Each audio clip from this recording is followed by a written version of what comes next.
एक सवाल और है कि जो लोग महात्मा गांधी का लबादा ओढ़कर घूमते तो हैं, लेकिन उनके मूल्यों पे नहीं चलते आए, उनसे भी देश सवाल पूछता रहा। सत्ता से हटा, भ्रष्टाचार में आकंठ डूबे लोग हमसे सवाल पूछ रहे हैं, नौकरी के बदले जमीन खाने वाले लोग हमसे सवाल पूछ रहे हैं, मनरेगा में आप क्या दे रहे हैं?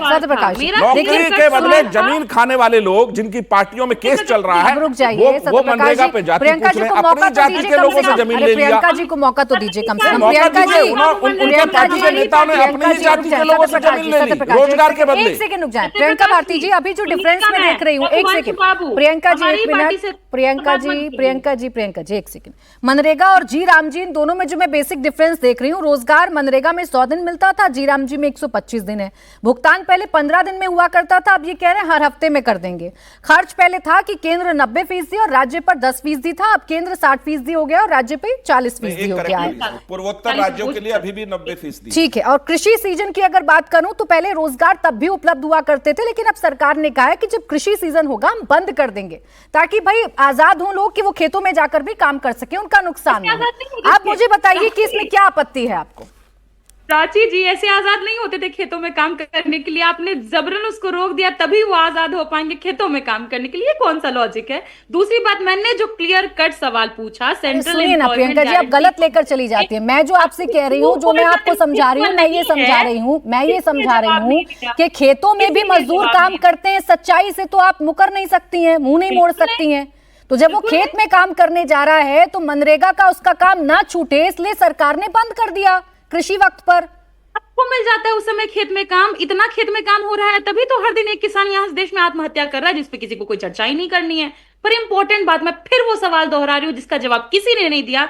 सेंट्रल एम्प्लॉयमेंट गारंटी काउंसिल में जो 1/3 हिस्सा दलितों, पिछड़ों, आदिवासी और अल्पसंख्यकों के लिए फिक्स होता था, 1/3 हिस्सा महिलाओं के लिए फिक्स होता था, उसको आपने खत्म ठीक है, जवाब दे दीजिए। के शर्मा आपने लगा दिया है कि जितना फंड आएगा उतना ही रोजगार देंगे। वो क्या? के शर्मा जी जवाब दीजिए। अच्छी, ठीक है, देखिए अच्छी बात को सराहना भी चाहिए और जो बात पॉइंट आउट करने वाली है उसको पॉइंट आउट भी करना चाहिए। जवाब दीजिए के शर्मा जी।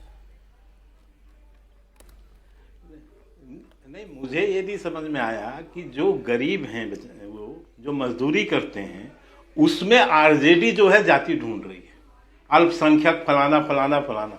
मैं ये कह रहा हूं कि जो मजदूर है, जो गरीब हैं, जिनके पास रोजगार नहीं है, इसमें वही लोग आ रहे हैं। लेकिन इनको जाति का खेल इसलिए खेलना है और इसीलिए ये बिहार में समाप्त हो गए आरजेडी वाले, ये जाति के ही चक्कर में, क्योंकि इनको हर चीज जाति पर चाहिए, हर चीज में जाति का दंगल चाहिए, जहर बोना है इनको। नीचे मैं आज ये कहता हूँ कि जो गरीब वर्ग है, बहन जी थोड़ा नहीं, वहां पर मैं आपसे वो नहीं करना चाहता, आपको बात भी नहीं करना चाहता, प्लीज मैं बात ही नहीं करना चाहता आपसे।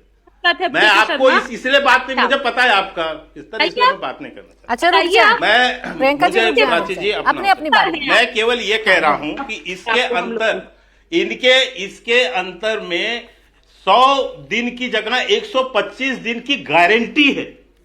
और इसके अलावा जो आप 60 दिन की बात हम कह रहे हैं, 60 दिन की बात हम इसलिए कर रहे हैं कि 60 दिन वो भी राज्य सरकारें तय करेंगी कि कब उनके राज्यों में कृषि के कार्य हैं, उसके हिसाब से वो 60 दिन का गैप लेंगी। अब वो किस स्तर पे ले, 30 पे ले, 60 दिन एक साथ ले, ये राज्य सरकार को तय करना है।